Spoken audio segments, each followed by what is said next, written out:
OK. Donc, je vous ramène, donnez-moi quelques secondes pour retrouver le bon écran. Oui. Parfait. Donc, on était ici sur le lien du projet Py4J.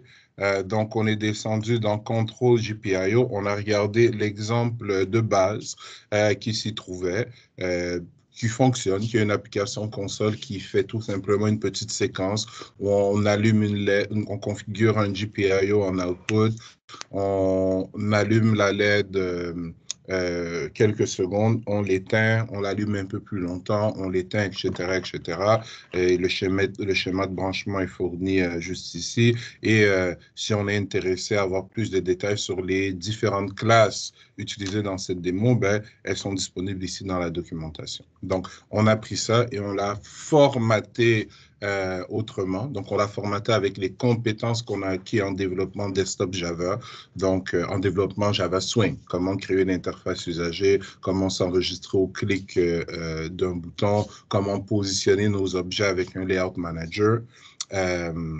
Et donc, notre petite démo consistait à créer une interface usagée avec deux boutons et que quand on clique sur un bouton, ben, ça toggle l'état de notre sortie. Donc, tantôt, si elle est éteinte, ça l'allume. Si elle est allumée, ça l'éteint. Donc, ça peut vous servir de base pour comprendre comment configurer un GPIO en sortie et comment l'allumer et l'éteindre. Évidemment, nous, dans notre labo, on n'allume pas, on n'active pas, on désactive pas les moteurs en appuyant sur des boutons. On les active et on les désactive en fonction des informations qu'on reçoit à travers le réseau.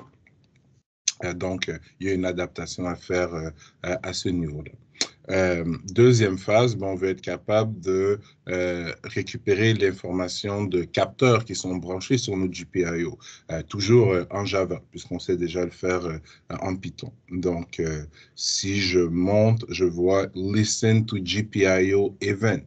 Donc, ça va me permettre d'écouter les GPIO. Si je descends plus bas, je vois que j'ai de la communication. On a toutes sortes de choses plus intéressantes les unes que les autres. Mais restons concentrés. Donc, listen to GPIO. Je vais descendre tout de suite pour qu'on voit le schéma de branchement.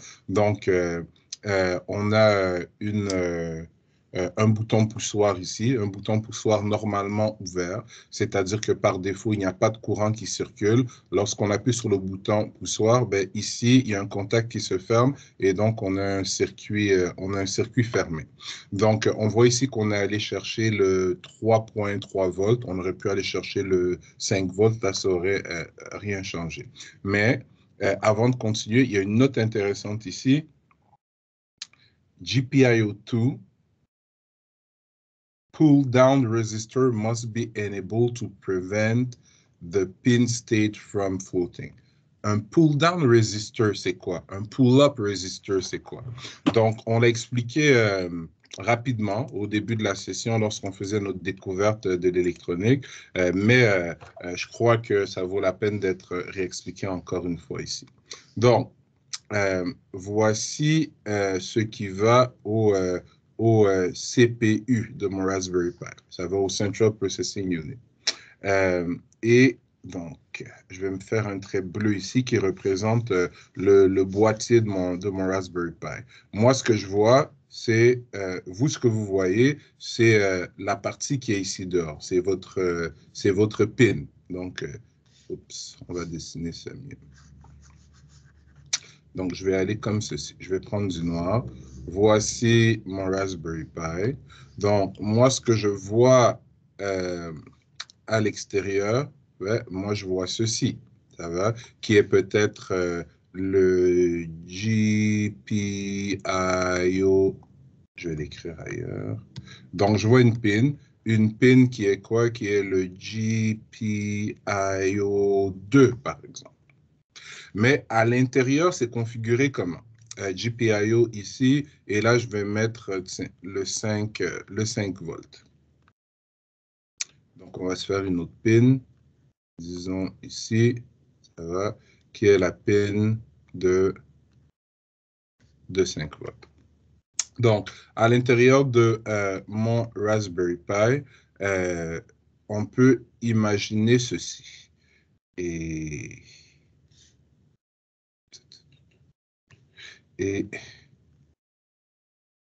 j'ai le ground ici quelque part à l'intérieur de mon Raspberry Pi. C'est ça qui me permet de fournir du ground à différentes pins. Donc, quand on parle d'une résistance de pull-down, ce qu'on nous dit, c'est qu'à l'intérieur de notre Raspberry Pi, on a une résistance ici qui est branchée à la masse, qui est branchée au ground. Et on a cette configuration-là ici. Donc ça, ce signal-là, il s'en va au CPU, à une des broches du CPU, là, du processeur qui est à l'intérieur de notre Raspberry Pi.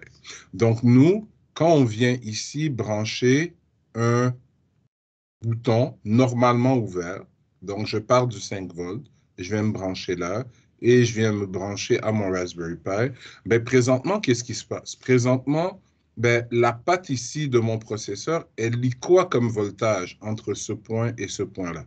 Elle lit 0 volts, parce que ben, euh, présentement, ici, il n'y a pas de voltage, et ici, je suis branché à la masse. Donc, la différence de potentiel entre ce point-là et ce point-là, c'est 0 volts. Donc, je lis 0. Quand je vais appuyer sur mon interrupteur, par exemple, qu'est-ce qui va se passer? Quand je vais appuyer sur mon interrupteur, ben, la nouvelle configuration, ça va être comme ceci.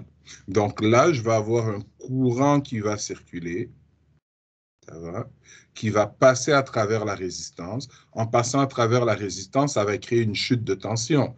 Le potentiel, donc le voltage ici, va être plus élevé que là. Et donc, excusez-moi,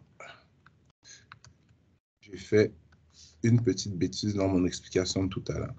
Donc, je reprends. Excusez-moi pour ça. Reprenons. Donc, je suis normalement ouvert. Donc, si je viens mesurer le voltage avec un voltmètre entre ce point-là et ce point-là, ben, ici, je suis à 0 volts et ici aussi, je suis à 0 volts parce que ben, j'ai aucun courant qui circule. Il n'y a pas de voltage à cet endroit-là. Par contre, et je suis branché avec mon voltmètre en parallèle avec la résistance. Et il n'y a aucune chute de potentiel aux bornes de la résistance parce qu'il n'y a aucun courant qui circule à travers la résistance présentement. Mais quand je vais appuyer sur mon interrupteur, je viens maintenant tomber dans la configuration ici. Ce qui fait que maintenant, j'ai un courant qui circule à travers mon GPIO et qui va se rendre à la masse. Donc maintenant, le voltage de ce côté-ci, l'énergie de ce côté-ci est beaucoup plus élevée que l'énergie de ce côté-là. J'ai un voltage qui apparaît, j'ai une différence de potentiel qui est lue aussi au niveau de l'entrée de mon processeur. Et donc cette résistance-là, la résistance qui est ici, on appelle ça une résistance de pull down parce qu'elle nous amène vers un potentiel bas et nous amène par défaut à 0. Donc, quand on n'appuie pas sur l'interrupteur, ben, le GPIO2 lit 0. On a une configuration différente. On pourrait avoir une résistance de pull-up aussi. Donc, je vais faire un autre schéma à côté. Donc, même principe. J'ai mon CPU qui est juste ici.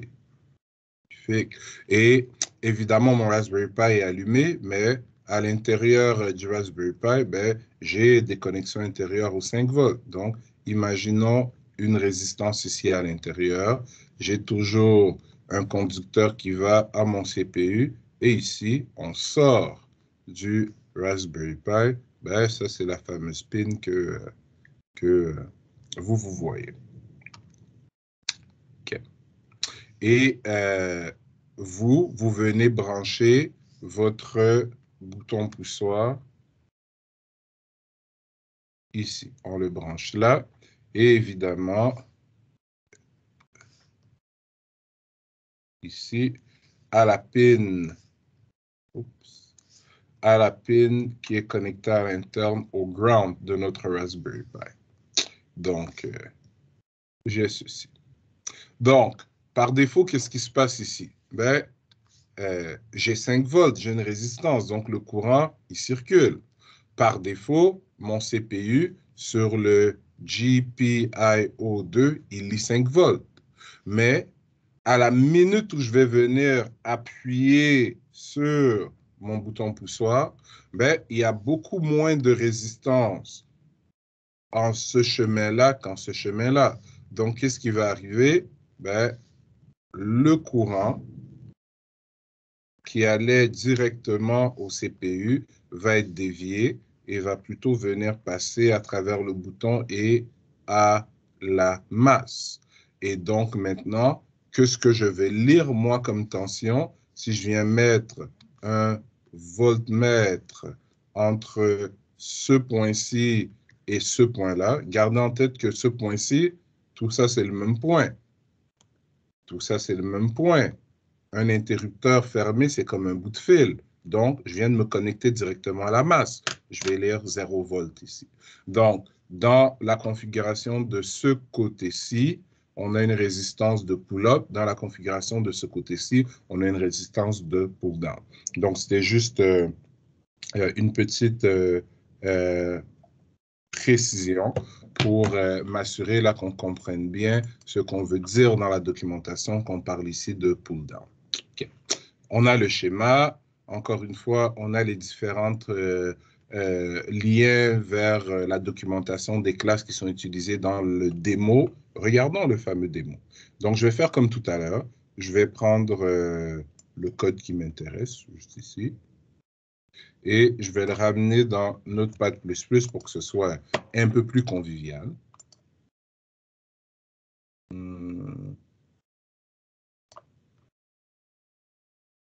Okay. On va faire ça comme ça pour l'instant. OK. Donc, voici ce qu'on nous raconte dans la démo. Donc, regardons ça étape par étape. OK.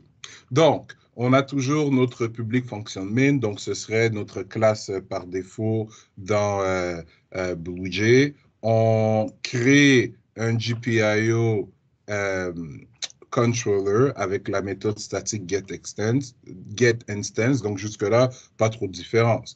Ici, on utilise un GPIO pin digital input au lieu du GPIO pin digital output. Et qu'est-ce qu'on vient faire? Ben, on spécifie la pin qui nous intéresse, ça va, et on spécifie qu'on veut activer ces résistances de pull-down. Si on n'active pas la résistance de pull-down, ben, c'est à nous physiquement de venir brancher une résistance à l'extérieur de notre Raspberry Pi. Et c'est peut-être une explication que j'aurais dû donner. Donc, si je n'active pas la résistance de pull-down qui est ici, ben, ce que je vais devoir faire pour que mon circuit fonctionne correctement, c'est que je vais devoir moi-même venir mettre une résistance de pull-down ici à l'extérieur, ce qui fait que quand on n'appuie pas sur l'interrupteur, regardez, le CPU ici, il est branché directement au ground, donc à 0 volt. Comme tout à l'heure, il était branché au ground ici à l'intérieur. Quand on va appuyer sur l'interrupteur, qu'est-ce qui va se passer? Ben, j'ai un courant qui va passer à travers la résistance. Donc, il y a un voltage qui va se développer entre là, et là, c'est le même point, c'est un bout de fil. Ça va? Donc, entre le ground du CPU et le ground ici, ben, je vais avoir le même voltage qui va se générer. Donc, le fait d'activer le pull-down interne ou le pull-up interne d'une carte électronique, d'un microprocesseur ou d'un microcontrôleur, ça fait qu'on a moins de composantes à mettre à l'extérieur. Donc, en Python, c'était activé par défaut. C'est pour ça que vous n'aviez pas mis à part des résistances pour limiter le courant, vous n'aviez pas à mettre de résistance de pull-up ou de pull-down parce que les librairies Python les activaient par défaut. Donc, on spécifie qu'on veut une résistance de pull-down. Parfait. On a nos fonctionnalités de shutdown et on veut écouter. Donc, on sait comment écouter un bouton en Java. C'est Add Action Listener. Parce que la classe GButton, ben, si on veut écouter les action events qu'elle lance, il faut implémenter l'interface action listener et override la méthode action perform. Ben ici, ce n'est pas un G-button, ça va? C'est un GPIO pin digital input. Donc, ce qui a été fait, c'est que ben, les objets de type GPIO pin digital input ont une méthode add listener, ça va? Et la méthode add listener prend en paramètre un GPIO pin listener digital. Ça ressemble beaucoup à la syntaxe Android, ça va? Où on avait un new, ouais, un new, hey, un new on-click listener, ainsi de suite. En fait, cette syntaxe-là, elle est valide. Ça vous permet, pour chaque bouton, de lui donner son code spécifique à lui. Au lieu d'être obligé de faire, ben, comme j'ai fait tout à l'heure, d'implémenter l'interface au niveau de votre JFrame et dans la méthode qu'on override, être obligé de faire un switch pour déterminer quel est l'objet qui a été cliqué, donc quelle est la méthode à exécuter. Mais moi, je préfère la version où on implémente une interface. Ça nous rappelle beaucoup, ça nous rapproche beaucoup plus de la programmation desktop C# qu'on connaît. Donc, c'est assez simple comme code en réalité. Donc, c'est dans cette méthode-là qu'on va mettre le code qu'on veut exécuter lorsque quelque chose se passe au niveau de notre bouton.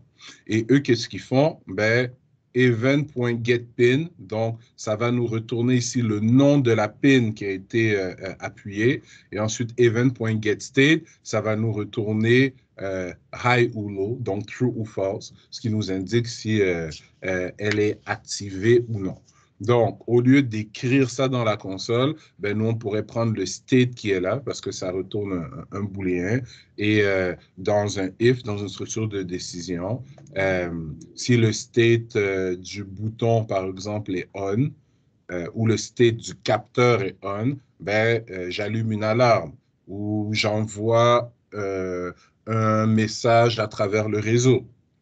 Mais encore là, c'est dans une application console. Et on fait quelque chose de particulier ici à la fin de l'application console. While true, treat sleep 500 millisecondes. Ben, c'est que normalement, une application, je veux dire, elle commence ici et elle arrête de s'exécuter ici en bas, plutôt ici en bas. C'est là la fin de ma méthode main. Mais si votre application arrête de s'exécuter, ben, vous ne pourrez plus entendre les événements du bouton. Donc, ici, on a une boucle infinie qui pose toutes les 500 millisecondes. Donc, votre application, elle ne s'arrête jamais. Ce qui fait qu'à n'importe quel moment, quand quelqu'un appuiera sur le bouton, sur la pin, ou quand le capteur changera d'état, ben on va tomber dans la méthode qui est override ici et on va pouvoir la gérer. Donc, ce que je vais faire, à notre gabarit de tout à l'heure, je vais adapter ce qui se trouve ici. Ça va pour tous? Oui. Parfait. Donc, je vais fonctionner de la même façon que tout à l'heure. Je vais mettre ça là et notre code qu'on a fait tantôt était juste là. OK. Donc, j'ai toujours notre fameux contrôleur qui est là.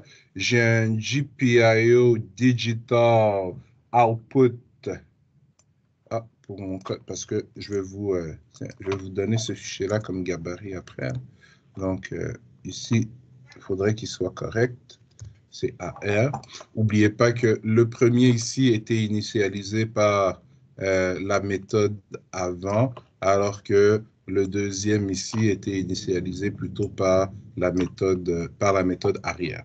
Donc, on va s'en faire un autre, mais cette fois-ci, ce ne sera pas un GPIO Digital Input. un GPIO pin digital input, output, ça va être un GPIO pin digital input. Ça va comme juste ici, là, dans le démo.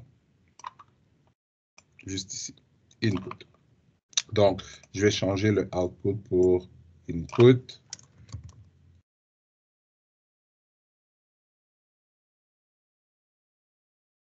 Input et je vais l'appeler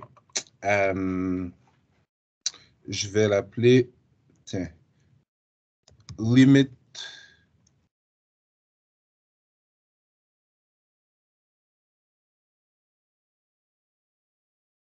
switch. Donc, une limit switch, c'est un interrupteur qu'on utilise en automatisation. Je vais vous montrer limit SWITCH. Je vais vous montrer à quoi ça ressemble. Image. Parfait. Donc, voici des limit switch. Donc, ça peut être vissé sur l'armature d'un cabinet électrique ou peu importe. C'est alimenté juste ici. Donc, l'alimentation positive, bref, quand quelque chose roule dessus, ben, ça baisse la lame qui est ici, ça ferme l'interrupteur et ça permet au courant de passer comme ça ou de passer comme ça. C'est ça une limit switch. On en a plusieurs modèles ici. Donc, ça pourrait être un autre capteur qui permet de détecter le passage de quelque chose. Donc, on veut l'initialiser, notre fameuse limit switch. C'est pas un bouton graphique, c'est quelque chose qui est physique dans notre interface usagée. Donc, je vais me créer une méthode pour ça aussi, comme on l'a fait tout à l'heure. Je répète, la méthode n'est pas obligatoire, c'est juste que ça permet de mieux organiser le projet, je trouve. Est-ce que j'ai démarré l'enregistrement? Donc, je vais copier ça ici. Je vais venir dire get pin. Voilà. Get pin limit switch. Voilà, limit switch.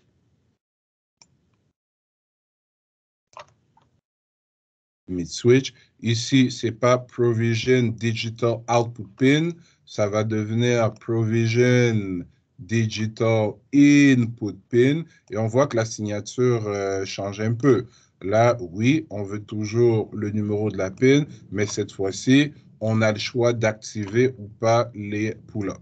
On va activer les pull-ups. Pourquoi? Parce que, comme je l'ai expliqué, ça nous simplifie la vie. Là. Ça fait qu'on a moins de composantes à placer autour de notre Raspberry Pi. Donc, je vais venir ici et cette section-là, je vais la modifier. Donc, parfait, ne vous inquiétez pas, je vous remets ce fichier après. Et parfait. Donc, vous constatez que au niveau des shutdown options, juste ici, on met juste true. Pourquoi? Ben, un input, je ne peux pas le forcer à on. Je veux dire, il faut que le signal extérieur le mette à on, tout simplement. Donc, par défaut, quand j'en obtiens la référence, ben, s'il est off, il est off. S'il est on, il est on. Voici pourquoi on n'a pas spécifié le pin state. Ça ne fait pas de sens pour un input. Et évidemment, on va retourner quoi? On va retourner notre fameuse pin. Et ici, encore une fois, vous aurez compris que c'est un... Voilà, c'est ceci qu'on retourne. Donc, j'ai maintenant une méthode que je peux appeler et qui me permet d'initialiser ma pin quand j'en ai besoin. En fait,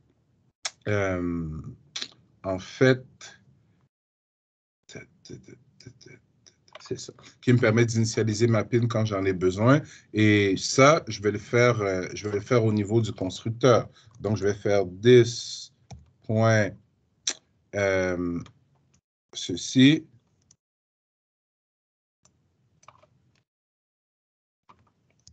est égal à la fameuse routine qui se trouve juste ici. Donc, là, remarquez qu'avant la pause, je n'ai pas eu besoin d'appeler ces méthodes-ci parce que ces méthodes-ci, elles étaient appelées automatiquement quand on appuyait sur le bouton dans l'interface usager.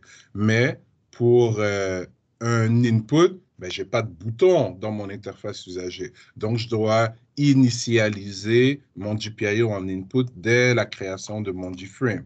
Donc, c'est ce qu'on vient de faire ici.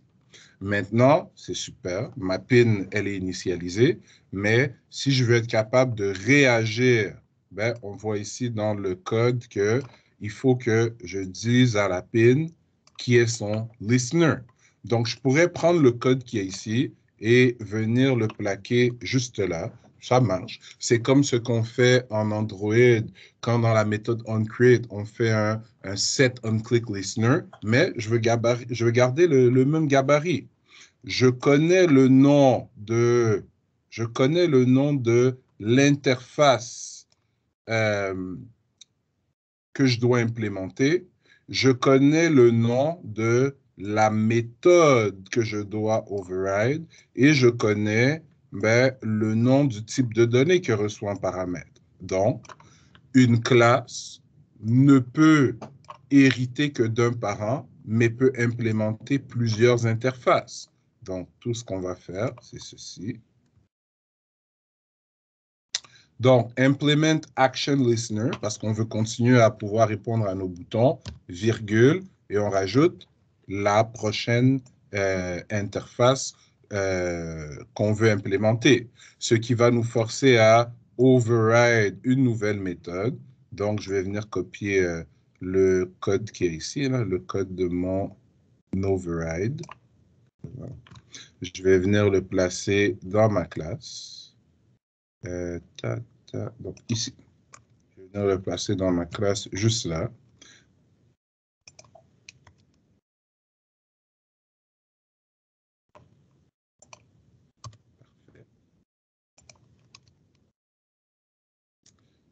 OK.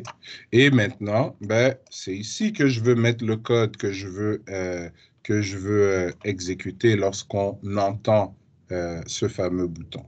Donc, moi, peut-être que ce que je veux faire lorsque quelqu'un appuie sur ce bouton, c'est que je veux activer le moteur 1 en marche avant. Peut-être. Donc, ce que je vais faire, moi, ici, dans mon exemple, donc, je vais me débarrasser de ceci. Oups. Excusez-moi. En fonction de l'état qu'il y a ici, je veux activer mon moteur marche avant ou désactiver mon moteur marche avant. Donc, ça pourrait être quelque chose comme ceci, puisque getState retourne un booléen.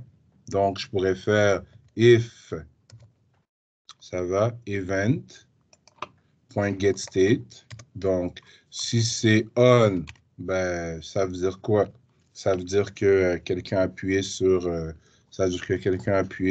bouton. Si c'est off, ça veut dire que quelqu'un n'a pas appuyé sur le bouton. Donc, moi, je vais me servir de ça pour activer la marche avant ou désactiver la marche avant. Donc, je vais réexploiter ma méthode qu'on a créée qui nous retourne un objet de type GPIO pin digital output, mais au lieu de faire toggle dessus, ici, je vais faire high et ici, je vais faire low. Des méthodes. Donc, c'est important d'utiliser les virgules et les parenthèses. Pour que ça marche, ça, je répète, il faut qu'on dise à notre fameuse PIN qu'on vient d'initialiser ici en GPIO PIN Digital Input, il faut qu'on lui dise qui est son listener. J'ai implémenté l'interface, j'ai override la méthode. Donc, il me reste à venir ici sur ma PIN et faire this.getState notre ami limit switch, point quoi? Point add listener. Point add listener. Et qu'est-ce qu'on va lui passer en paramètre? On va lui passer en paramètre this, puisque this, qui est le G-frame actuel, est un GPIO pin listener digital. Exactement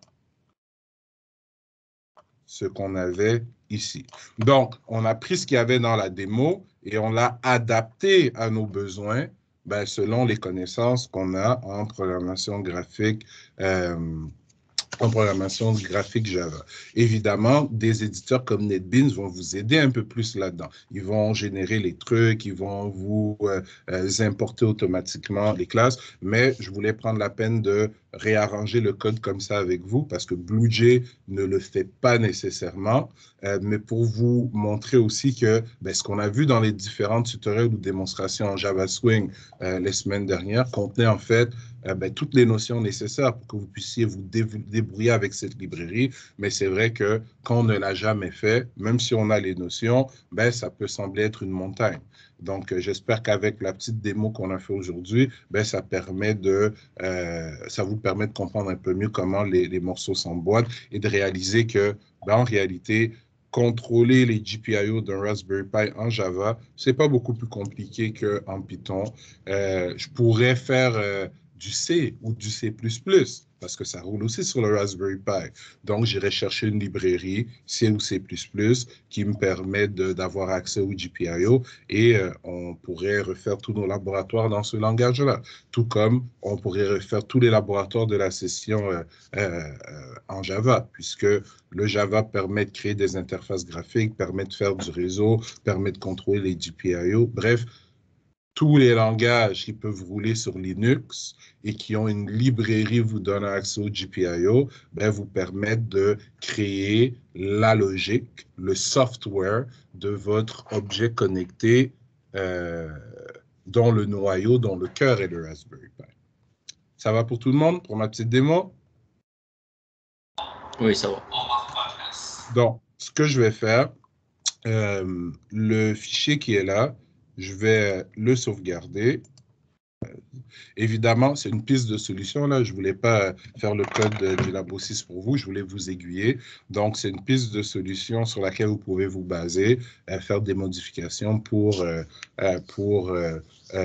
Labo 6. Donc, moi, ce que je vous suggère dans un premier temps, c'est évidemment, il y a le 5 qui a terminé, mais avant d'attaquer le 6, de combiner la réseautique et la librairie Py4J, pratiquez-vous tout simplement en créant une petite application Java Swing dans votre Raspberry Pi qui est capable d'allumer une lumière, ça va, suite à la détection d'un press sur un bouton.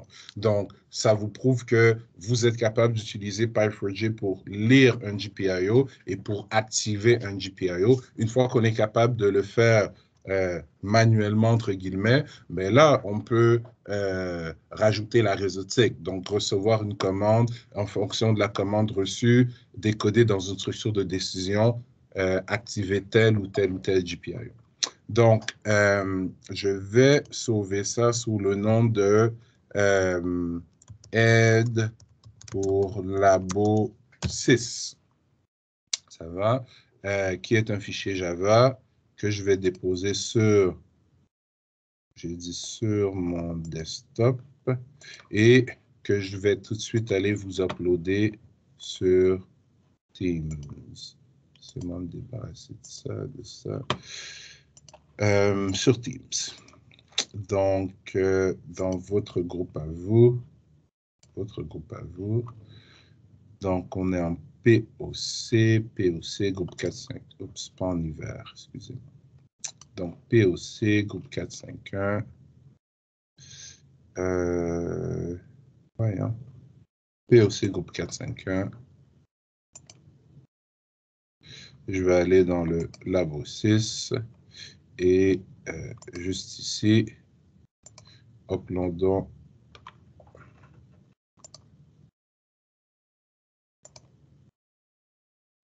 uploadons le fichier. Aide pour la V6. Et voilà, mes chers amis, et mes chers amis.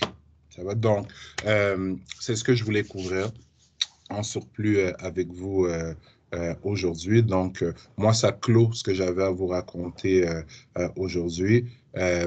Effectivement, on a quand même brossé un éventail de technologies importantes cette session-ci.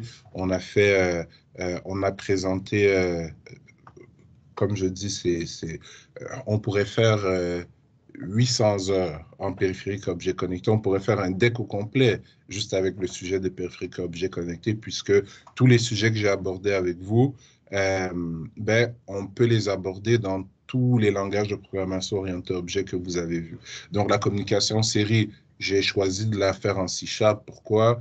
Parce que on n'avait pas encore nos Raspberry Pi. Il fallait commencer à faire quelque chose qui relie l'informatique et l'électronique, et la communication série, ça se fait bien en C# parce qu'on a la classe Serial Port qui nous facilite la vie, mais en Java, on a aussi des classes qui nous permettent de faire de la communication série. Donc, ça aurait pu être fait en Java. En Python aussi, on a des librairies qui nous permettent de faire de la communication série. L'orienté objet, vous savez le faire en C#, vous connaissez les notions d'orienté objet en Java. Donc, j'ai voulu approfondir un peu vos notions d'orienté objet en Python. On a appris comment faire de l'héritage, du polymorphisme, des classes abstraites, tout le tralala en Python. Les interfaces usagées, en .NET, vous savez le faire. En Python, on a vu la librairie Tkinter. Il y en a d'autres plus puissantes qui existent, mais Tkinter est là par défaut. On vient de voir comment le faire aussi en Java. L'accès aux bases de données, vous savez le faire en C#. J'ai donné un tutoriel, un vidéo tutoriel et un driver qui montrait comment le faire aussi en Java.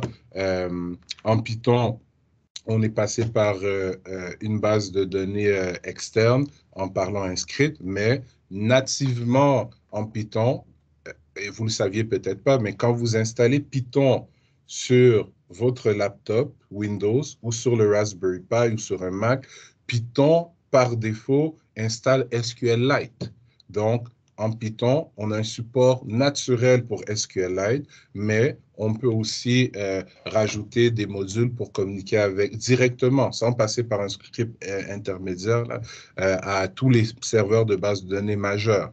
Donc, Oracle, MySQL, SQL Server, Mongo, ainsi de suite.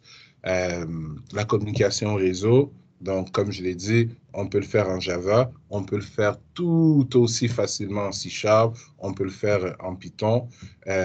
J'ai choisi d'attaquer plusieurs langages et de changer de langage pour certains sujets pour essayer de vous faire réaliser qu'un périphérique ou un objet connecté, on peut le développer en fait avec n'importe laquelle des technologies que vous avez étudiées durant votre deck. Il n'est pas fini, il finit la session prochaine. À mon avis, je demande vos commentaires là-dessus, par expérience, le fait de, si j'avais fait tout le cours à 100% en Python, par expérience, je suis certain que vous n'auriez pas imaginé qu'on peut faire un objet connecté sur le Raspberry Pi en utilisant d'autres technologies que le Python. Si je l'avais fait à 100% en Java, tout le cours, donc communication série, interface réseautique, si j'avais fait tout le cours en C++, vous auriez pensé que c'est juste en C++ que ça se fait, vous n'auriez pas cherché ailleurs. Donc, le fait d'avoir fait un peu de Python, un peu de C#, un peu de Java, et d'avoir répété chaque fois que ce qu'on est en train de faire dans ce langage, mes chers amis, ça se fait dans tel autre langage aussi. Voici la librairie, voici les ressources. Si vous avez un jour à le faire dans un autre langage, vous saurez déjà que ça se fait et vous aurez une piste pour commencer à chercher.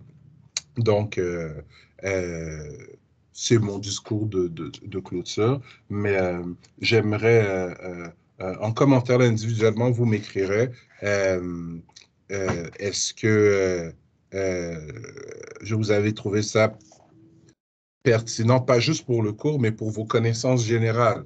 Le fait qu'on ait pris la peine d'attaquer plusieurs langages et plusieurs technologies, ça vous a permis à aller réviser aussi à l'approche de la fin de votre formation, ou vous aurez préféré rester juste sur un langage là, sur tout le cours.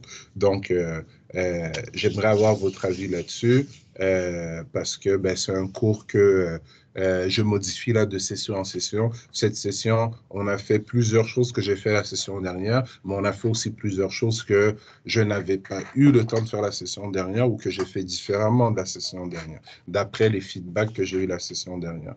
Et donc, de la même façon, j'aimerais améliorer encore le cours pour la prochaine batch, ainsi de suite, et ainsi de suite, tout comme je le fais pour les cours de mobile, les cours de transactionnel, et j'en passe. Donc, voilà, j'attendrai vos commentaires dans mon inbox, mais ça clôt mon discours pour aujourd'hui et on se voit la semaine prochaine là, dans nos multiples certificatifs. Ça va pour tout le monde? Oui, ça va. Monsieur, c'est Oui. pour quand l'examen? C'est pour quand l'examen? Ben, c'est affiché sur nos canaux. Donc, lundi, c'est notre mobile 3 et vendredi, le 20, c'est notre POC. Ok, ok, parfait. Merci. Pour ceux qui sont en mobile 3 et en POC, avec moi dans le groupe 451. S'il y en a qui sont ici en POC ou en mobile 3 dans le groupe 454, l'examen n'est pas la même journée et ce n'est pas le même examen. C'est bon? Oui, c'est bon. Merci. Parfait. Donc, bon après-midi à tous. Bonsoir, monsieur. Et amusez-vous bien. Juste une petite parenthèse rapide.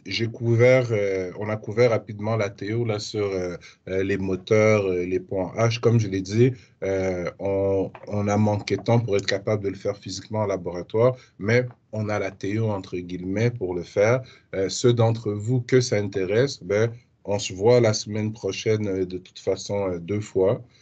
Pour le cours de MB3, pour le cours de POC, physiquement pour les examens. Donc, je vais amener quand même avec moi, parce que j'en ai dans mon kit, là, quelques moteurs d'essai, quelques puces qui sont des ponts H. Donc, ceux pour leur plaisir personnel, qui veulent le tester vraiment parce qu'ils ont aimé ça, ils veulent s'amuser, ben, je pourrais vous les passer. Vous vous amuserez avec pendant la pause entre les 2 sessions et vous me les remettrez en revenant de nos courtes vacances, hein, donc pour ceux que ça intéresse. Et ceci clôt réellement ma discussion d'aujourd'hui. Donc, je stoppe l'enregistrement. Bonsoir, monsieur. Parfait. Et bonne soirée, bon week-end.